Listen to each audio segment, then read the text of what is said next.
Thank you, Secretary Ermita, for your introduction.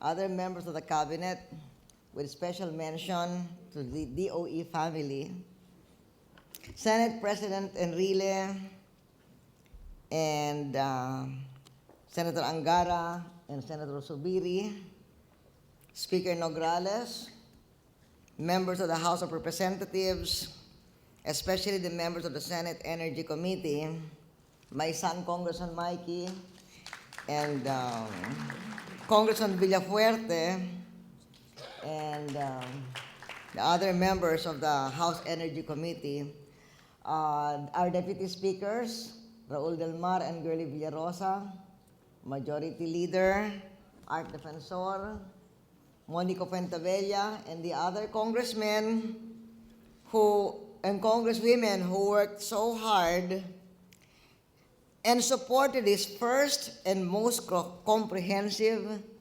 energy law in Southeast Asia. Congratulations and thank you.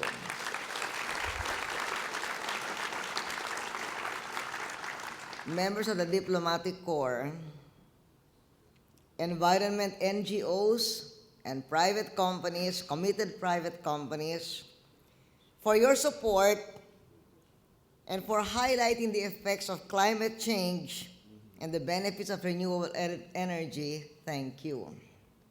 And as I said, to the Secretary of the DOE, Angie Reyes, and to the whole DOE family, congratulations.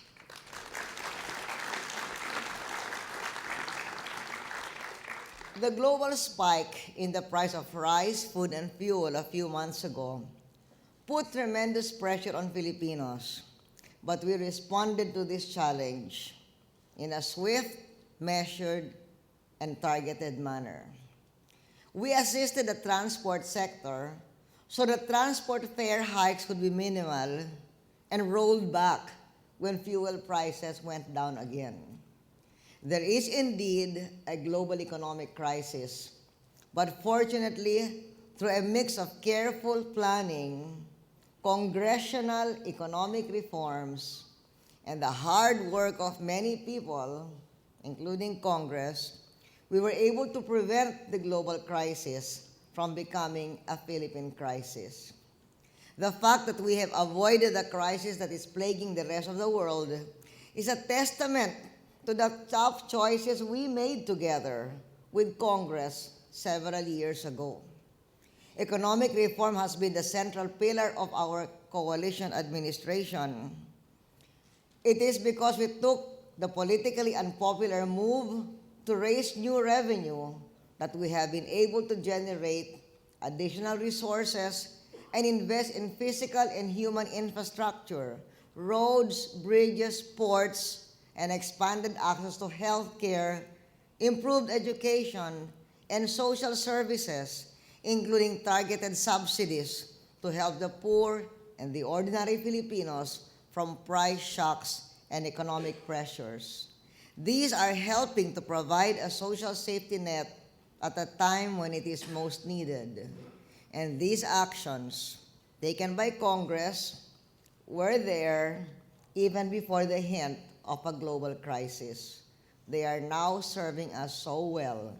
We are fortunate because through these congressional actions, we have a cushion in place to help the poor. But new revenue measures are only part of the equation. We have also focused on building up new industries like the biofuels industry, encouraged by last January's Biofuels Act, and now the renewable energy industry through our bill signing today. The Biofuels Act made a significant contribution to our energy self-sufficiency program, and it will make our country one of the 15 most attractive destinations for biofuels investment. From 45% before our administration, we have become 57% self-sufficient in energy, and we aim to reach 60% by 2010. Thanks in part to previous legislation and also in part to industries developing our renewable energy resources. We are the second largest geothermal power producer in the world, with the highest wind potential power in the world. We also have high solar power penetration and abundant hydropower and biomass resources. So now, with our Renewable Energy Act, we can move aggressively to develop these resources. In fact, there have been big leaps in renewable energy throughout the world in recent years. Last year, when renewable energy reached a milestone, $71 billion in investments, even oil giants, Vince, like Abu Dhabi, put up a special renewable energy corporation. So our Renewable Energy Act will enable us to capture a part of this investment inflow through what you have given, tax holidays, tax credits, and other incentives for companies engaged in renewable energy development and distribution. And this is also timely because it mitigates climate change. There are efforts, all of these efforts are working to improve the overall quality of life of the Filipino people. But we must continue on a path of fiscal discipline, targeted investments, and targeted relief to the poor as we weather this global storm. And that gives us the legislative agenda for our new Senate President, Senator Juan Ponce Enrile, and Speaker Nograles, and all of our congressmen and senators.